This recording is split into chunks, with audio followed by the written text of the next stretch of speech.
Labeling these issues as mental health or psychiatric instead of brain health, people suffer in silence because of the shame they feel. Consider the rash of celebrity suicides and deaths by overdose of people who were too embarrassed or ashamed to ask for help.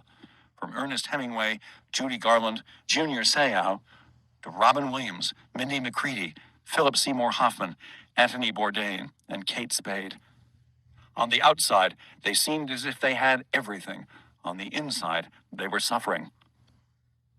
If we do not erase or at least lower the stigma for these brain health issues, many more people will unnecessarily suffer and die without getting the help they need. We must do better because about every 14 minutes, someone dies by suicide in the United States. Suicide is the 10th leading cause of death overall, and the second leading cause of death for those 10 to 34 years of age. Since 1999, suicide has increased 33%, decreasing overall life expectancy, while during the same period of time, cancer has decreased 27%. The last time America experienced a decrease in life expectancy was in the early 20th century, when the Spanish influenza and World War I killed nearly 1 million people. I've been surrounded by suicide, with an aunt who killed herself, as did my adopted son's biological father and my son-in-law's father.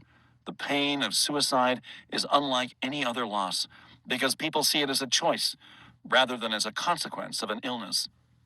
Every 8 minutes, someone dies of a drug overdose, and the recent opiate crisis in America is only getting worse year after year. In 2017, there were more than 70,000 drug overdoses, with 67% of them from opiates, an increase of 45% from 2016. In 2017, teens and young adults in the United States were more prone to depression, distress, and suicide compared with millennials when they were the same age. 36% of girls will experience clinical depression during their teenage years, compared to 13% of teenage boys. Both numbers are unacceptable. 23% of women between the ages of 40 and 59 are taking antidepressant medication. According to a large epidemiological study, 50% of the U.S. population will struggle with a mental health issue at some point in their lives.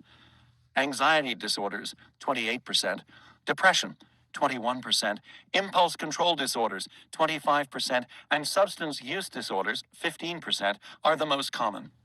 Half of all cases start by age 14, and 75% start by age 24.